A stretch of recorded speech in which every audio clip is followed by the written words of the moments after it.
অন্নপূর্ণা ভান্ডার নিয়ে আমাদের রাজ্য সরকার একবারে কিন্তু নড়ে চড়ে বসলো। কারণ বিভিন্ন জেলায় জেলায় কিন্তু একটা বিক্ষোভ কিন্তু শুরু হয়েছে এবং কারণ স্বরূপ আপনারা প্রত্যেকে জানেন হয়তো যে অনেক যোগ্য উপভোক্তা বা অনেক যোগ্য মা বোনেরা আছে তারা কিন্তু অন্নপূর্ণা ভান্ডারের টাকা পায়নি, কিন্তু যারা অযোগ্য তারা কিন্তু টাকা পেয়েছে।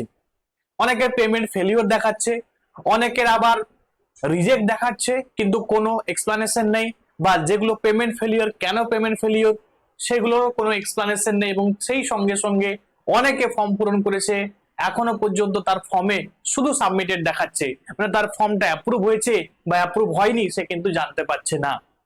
তো যে কারণে আমাদের রাজ্যের মুখ্য সচিব জেলায় জেলায় একটি নির্দেশিকা তিনি পাঠিয়ে দিলেন। সেই নির্দেশিকাতে কি আছে আজকের ভিডিওতে আলোচনা হবে, এবং আপনারা যারা এখনো পর্যন্ত অন্নপূর্ণা ভান্ডারের টাকা পাননি তারা অবশ্যই ভিডিওটা দেখবেন এবং শেষ পর্যন্ত দেখবেন। চলুন দেখে নিই এই নির্দেশিকায় কি বলা হয়েছে বা আমাদের রাজ্যের মুখ্য সচিব কি বলেছে। না, জেলায় জেলায় অন্নপূর্ণা যোজনা নিয়ে কড়া নির্দেশ মুখ্য সচিব জানিয়েছেন। কোনো যোগ্য উপভোক্তা যেন বাদ না পড়েন এবং কোনো অযোগ্য উপভোক্তা যেন তালিকায় না ঢোকেন তা নিশ্চিত করতে হবে। তো এই বিষয়ে কিন্তু এক প্রকার কড়াকড়ি, যে আপনি অযোগ্য মানে সরকারি ক্রাইটেরিয়া যেটা আছে সেটা আপনি ফুলফিল করেননি কিন্তু আপনার টাকা ঢুকে গেছে, বাট অনেকে সমস্ত ক্রাইটেরিয়া ফুলফিল করেও কিন্তু এখনো পর্যন্ত টাকা পায়নি। তো আপনি কমেন্টে জানাবেন যে আপনারা পেয়েছেন না পাননি, যারা দেখছেন ভিডিওটা অবশ্যই কমেন্টে জানাবেন। তো দেখুন, এক প্রকার যেটা আমরা বলতে পারি যে এই যে মুখ্য সচিবের নির্দেশিকার পরেই দেখবেন আপনারা হয়তো যে কিছু কিছু টাকা কিন্তু এখনো আবার ঢুকতে শুরু করেছে, এবং তিনি নির্দেশিকায় বলেছেন যে অবিলম্বে সমস্ত তদন্ত শেষ করতে হবে এবং আগামী 7 দিনের মধ্যে সমস্ত যাচাই প্রক্রিয়া শেষ করতে হবে।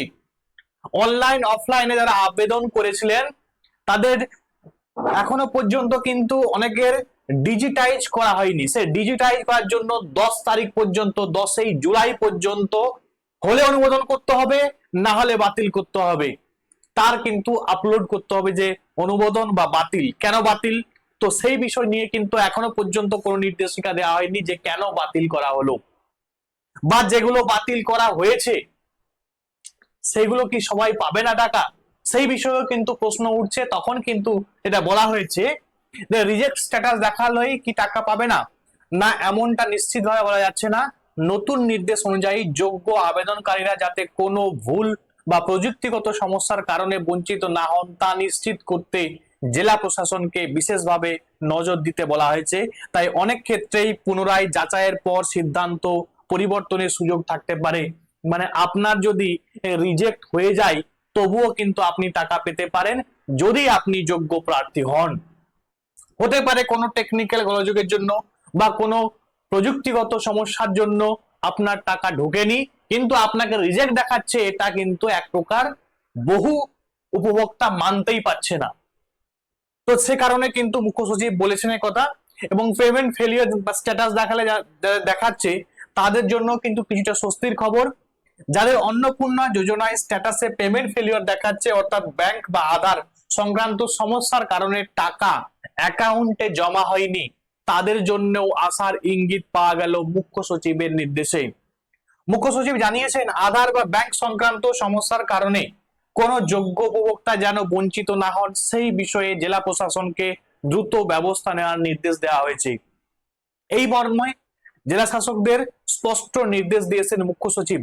অর্থাৎ এমন ক্ষেত্রেও টাকা পাবেন না এমনটা নয়, অযথা উদ্বিগ্ন না হয়ে অপেক্ষা করুন এবং প্রয়োজনে ব্যাংকের সঙ্গে আপনি কথা বলুন।